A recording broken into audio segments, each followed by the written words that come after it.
Okay, let us see the 22nd question. Refer to example 13. Example 13 में actually क्या हुआ था, दो डाइस को साइमल्टेनियसली थ्रो किया गया था. ठीक है, मैं आपको बता भी देता हूँ. वहाँ पे क्या हुआ था, two dice were thrown, two dice are thrown भी लिख सकते हैं आप. ठीक है, ये आपको मालूम है two dice are thrown, number of possible outcome जो होंगे, देयरफॉर टोटल लिख देता हूँ मैं, total number of possible outcomes वो होंगे 6 इंटू 6, दैट इज 36.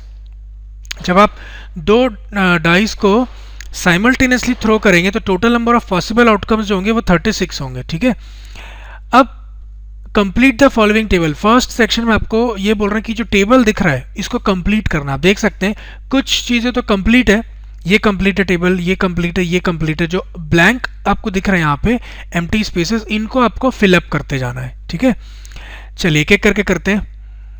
सबसे पहला क्या ब्लैंक है कि इवेंट ये है कि सम ऑन टू डाइस, दोनों डाइस में जो सम आए नंबर्स का वो कितना आना चाहिए, 3 आना चाहिए. दोनों डाइस में नंबर्स का सम 3 आना चाहिए, उसकी क्या प्रोबेबिलिटी है. ठीक है, तो मैं उसको सेक्शन 1 मान लेता हूँ. क्या करना है अपने को, सम ऑन डाइस ये कितना होना चाहिए, 3. सम ऑन टू डाइस भी लिखना चाहिए था, वैसे मेरे को 3 आना चाहिए. 3 कब कब आएगा, देखिए जो पॉसिबिलिटी है, पॉसिबिलिटी वो क्या क्या है, पॉसिबिलिटी की से अच्छा है पॉसिबिलिटीज लिखना, ग्रामेटिकली ज़्यादा करेक्ट होगा. पॉसिबिलिटीज आर, पॉसिबिलिटीज क्या क्या है, हो सकता है फर्स्ट डाई में 1 आया हो, दूसरे में 2 आया हो, तो सम 3 हो जाएगा. या फिर इसका उल्टा, फर्स्ट डाई में 2 आया हो, दूसरे में 1 आया हो, इधर वे सम जो है वो 3 दिख रहा है आपको. तो ये टोटल कितने इवेंट है जिसमें दोनों डाइस पे नंबर्स का सम 3 आ रहा है, 2. ठीक है, तो नंबर ऑफ फेवरेबल इवेंट्स आपका कितना हो गया, 2. मैं यहाँ पे लिख देता हूँ, therefore probability is, number of favourable event हो गया आपके पास 2, total number of possible event कितना है 36. तो ये सिंप्लीफाई होके 1/18 हो जाएगा. ठीक है, तो आप फाइनली यहाँ पे लिखेंगे 1/18. ये फर्स्ट ब्लैंक हो गया आपका. लाइकवाइज दूसरा देखते हैं, सम 4 आना चाहिए, सम ऑन टू डाइस. ठीक है, यहाँ भी 2 लिखना चाहिए था वैसे मेरे को. सम ऑन टू डाइस कितना आना चाहिए, 4. तो उसके लिए मैं यहीं पे लिख देता हूँ, उसके लिए जो पॉसिबिलिटीज है, पॉसिबिलिटीज आर, क्या क्या पॉसिबिलिटी है, फर्स्ट टाइम में 1 आ जाए, दूसरे में 3, तो भी 4 हो जाएगा सम. या फिर इसका उल्टा, फर्स्ट में 3 आया हो और दूसरे में 1 आया हो. ठीक है, या फिर दोनों डाई में 2 आ गया हो. ठीक, तो टोटल कितने पॉसिबल इवेंट दिख रहे हैं आपको, 3. देयर आर 3 इवेंट्स जब सम ऑन टू डाइस जो है वो 4 हो सकता है. ठीक है, therefore probability is, number of favourable event कितने, 3 over total number of event 36. 3/36 आप कैंसिल करेंगे, ये 1/12 हो जाएगा. ठीक है, तो यहाँ पे आएगा 1/12. लाइकवाइज थर्ड लिखना चाहिए मेरे को. यहाँ पे सम कितना आना चाहिए, 5. सम, अब मैं बहुत शॉर्ट में लिखूंगा, मैं सम कितना आना चाहिए 5. तो कब कब 5 आ सकता है, मैं पॉसिबिलिटीज आर उतना एलेबोरेट करके नहीं लिखूंगा, अब आप समझ गए, मैं बस लिखते जाऊंगा शॉर्ट में, एग्जाम में आप पूरा लिखिएगा. 5 कब कब आ सकता है, फर्स्ट टाइम में 1 आया हो, दूसरे में 4, या फिर फर्स्ट में 4 दूसरे में 1. ठीक है, मैं अगर कुछ गलत बोल दिया हूँ तो दोबारा रिपीट कर रहा हूँ. फर्स्ट टाइम में 1 आया हो, दूसरे में 4, या फिर फर्स्ट में 4 आया हो, दूसरे में 1. और पॉसिबिलिटीज हैं, फर्स्ट में 2 आया हो, दूसरे में 3, या फिर फर्स्ट में 3 आया हो, दूसरे में 2. ठीक है, तो टोटल आपको 4 पॉसिबिलिटीज मिलेंगे. तो डायरेक्ट में लिखता हूँ देयरफॉर, या फिर यहाँ लिखता हूँ, स्पेस की प्रॉब्लम है, देयरफॉर प्रोबेबिलिटी क्या हो जाएगा आपका, 4/36 विच इज 1/9. ठीक है, तो यहाँ आप लिखेंगे 1/9.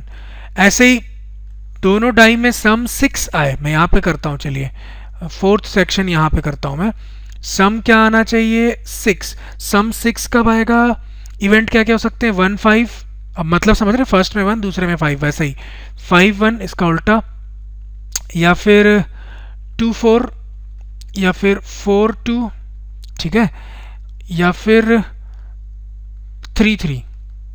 ठीक है, तो टोटल 5 आउटकम आपको दिख रहे हैं, इवेंट दिख रहे हैं जब सम जो है दोनों डाइस पे वो कितना आ रहा है, 6. तो प्रोबेबिलिटी कितनी हो जाएगी उसकी, 5/36. ठीक है, तो यहाँ लिख दीजिए आप 5/36. ठीक, सिमिलरली अब मैं फिफ्थ सेक्शन बनाता हूँ। सम कितना 7 आना चाहिए ना। सम 7 कब कब आएगा, इवेंट क्या क्या हो सकते हैं सम 7 के लिए, वो देखिए 1 6 हो सकता है, 6 1 हो सकता है, 2 5 हो सकता है, 5 2 हो सकता है, यहाँ कॉमा लिख देता हूँ मैं, 3 4 हो सकता है, 4 3 हो सकता है, ठीक है, और कोई पॉसिबिलिटी नहीं। टोटल 6 पॉसिबिलिटीज है। तो प्रोबेबिलिटी क्या होगा, number of favourable outcome 6 upon 36, तो ये हो जाएगा 1 अपॉन 6। तो यहाँ पे आपको लिखना चाहिए 1 अपॉन 6, ठीक है। 3 और बचे, आई होप आप खुद से कर लेंगे, पर फिर भी रिस्क नहीं लेता हूँ, मैं कर देता हूँ। नेक्स्ट था आपका सम 9 10 11 बचा है ना, मैं इसको सेक्शन 7 बनाता हूँ। यहाँ तक तो 6 हो गया। सम 9 के लिए इवेंट क्या क्या हो सकते हैं, 3 6, ठीक है, या फिर 6 3, या फिर 5 4, या फिर 4 5। तो टोटल जो पॉसिबिलिटीज़ हैं आपके वो 4 पॉसिबिलिटी, देयरफॉर प्रोबेबिलिटी जो होगा वो 4 अपॉन 36 दैट इज़ 1 अपॉन 9। तो यहाँ पे आप 1 अपॉन 9 लिख दीजिए। फिर सम 10 आए, अब उसको मैं यहीं पे करता हूँ, उसको 8th सेक्शन बना रहा हूँ यहीं पे। सम 10 कब कब आ सकता है, 6 4 4 6 5 5, ठीक है, और बस यही पॉसिबिलिटी, टोटल 3 पॉसिबिलिटी है। तो प्रोबेबिलिटी हो जाएगी आपकी 3 upon 36 that is 1 upon 12, 1 upon 12। तो यहाँ पे आप लिख दीजिए 1 अपॉन 12। लास्ट सम 11 के लिए देखते हैं। सम 11 स्पेस की प्रॉब्लम है, मैं एक काम करता हूँ, कलर चेंज करके ना यहीं पे लिख देता हूँ, आप समझ जाएंगे, ठीक है। सम जो है वो 11 कब कब आ सकता है, इवेंट क्या है 5 6 या फिर 6 5। तो दो ही पॉसिबिलिटीज है, दो ही इवेंट्स है जब दोनों डाइस का नंबर का सम 11 आए। तो प्रोबेबिलिटी जो होगी वो कितनी होगी, 2 अपॉन 36 दैट इज 1 अपॉन 18। तो आपका आंसर होगा 1 अपॉन 18, ठीक। अब आप पूरा टेबल देख लीजिए, पूरा टेबल आपका कंप्लीट है। तो आई होप आपको समझ में आ गया होगा ये।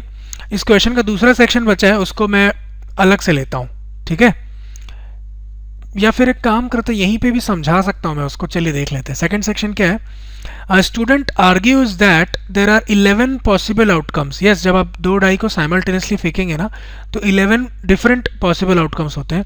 दोनों डाइस के नंबर्स का सम या तो 2 आएगा या 3 4 5 6, ये आपने करके भी रखा, टेबल देख सकते हैं। ये पॉसिबिलिटीज़ है, टोटल कितने पॉसिबिलिटीज़ है आप देख सकते हैं, 11 पॉसिबिलिटीज़ है, ठीक है। अब वो आर्ग्यू क्या कर रहा है, therefore each of them has a probability 1/11। Her event की जो प्रोबेबिलिटी है वो 1/11 है, ये वो आर्ग्यू कर रहा है। तो क्या आप एग्री कर रहे हैं, डू यू अग्री, ये क्वेश्चन वाले ने पूछा, और जस्टिफाई भी करना है। तो एक बात देखिए, ये आपने जो टेबल भर के रखा है इसमें कहीं भी आपको 1/11 दिख रहा है क्या, कहीं नहीं दिख रहा है ना। किसी भी इवेंट की प्रोबेबिलिटी 1/11 है ही नहीं, जबकि वो स्टूडेंट क्या आर्ग्यू कर रहा है कि सारे इवेंट्स की प्रोबेबिलिटी जो है वो 1/11 है। तो 1/11 तो किसी की नहीं दिख रही है, तो इसका मतलब वो गलत आर्ग्यू कर रहा है। Justification, justify your answer question वाले ने बोला है, तो ये पूरा जो सॉल्यूशन है यही तो जस्टिफिकेशन है, कहीं भी आपको 1/11 दिखेगा नहीं, ठीक है। चलिए, इजी क्वेश्चन था। नेक्स्ट क्वेश्चन देखते हैं।